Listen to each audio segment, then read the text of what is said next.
नमस्कार दोस्तों, एक बार फिर से स्वागत है आपका हमारे चैनल आयाम में। सिद्धों की परंपरा में आज हम बात करेंगे एक ऐसी महिला संत का जिनको लोग मानुष काली भी बोलते थे, यानी कि देवी काली का जीवित स्वरूप। वर्तमान समय के बांग्लादेश में 18वीं शताब्दी के अंत में जन्मी आनंदमयी माँ का असली नाम था निर्मला।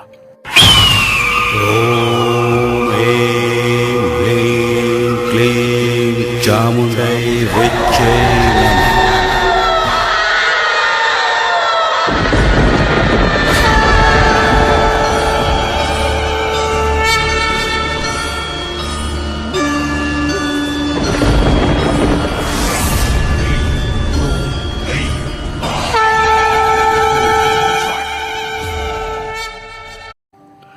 उनकी माता और उनके पिता दोनों ही भक्ति मार्गी थे और अक्सर भाव के उन्माद में आध्यात्मिक मूर्छा में स्थित हो जाते थे।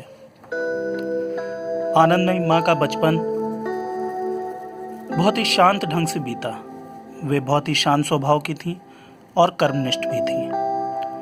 उन्हें भक्ति भाव बहुत आकर्षित करता था और जब भी वे किसी कथा, कीर्तन या भजन में शामिल होती तो उन्हें आसपास मूर्तियों में से दैवी शक्तियों के दर्शन होते और दैवी शक्तियां विचरण करती दिखाई देती। आनंदमयी माँ जब अपनी माँ के गर्भ में थी तब उनकी माँ को अनेक दिवा स्वप्न आते और स्वप्न में दिव्य शक्तियों एवं साधु संतों के दर्शन होते थे। आनंदमयी माँ बहुत छोटी थी जब एक बार उनकी ग्रैंडमदर पाठ कर रही थी और वे मन में अपने गुरु मंत्र का या गुप्त मंत्र का जाप कर रही थी। उनकी ग्रैंडमदर के आश्चर्य का ठिकाना न रहा जब आनंदमयी माँ ने उन्हें यह बता दिया कि जिस गुप्त मंत्र का वह जाप कर रही थी वह मंत्र क्या था। यह पहला अवसर था जब उन्होंने अपने दिव्य होने का प्रमाण दिया। 13 वर्ष की कम उम्र में उनका विवाह भोलानाथ से कर दिया गया और लगभग 18 की उम्र में वे पति के साथ रहने गईं। वे बहुत ही मेहनत से घर का काम करती और पति से आज्ञा लेकर ध्यान भजन में अपना समय व्यतीत करती थी। मगर विवाह के पश्चात भी उनका जीवन पूर्ण रूप से सन्यासी जीवन ही रहा। संसार व्यवहार के तात्पर्य से जब भी उनके पति भोलानाथ उनके करीब गए तब उन्हें बिजली के झटके महसूस हुए या फिर आनंदमयी माँ एकदम मृत प्राय हो गईं। उनका शरीर एकदम मुर्दे के समान हो जाता था। भोलानाथ के घर वालों ने उनको समझाया कि वे दूसरा विवाह कर लें, परंतु उन्होंने ऐसा नहीं किया।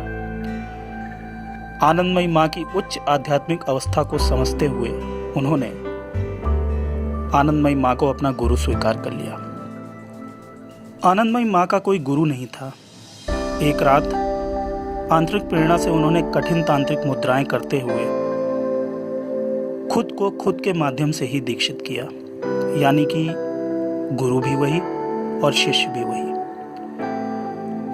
अपने लगभग 86 वर्ष के जीवन काल में उन्होंने लगभग पूरे भारत का भ्रमण किया और हजारों लाखों लोगों को आध्यात्मिक मार्ग दिखाया।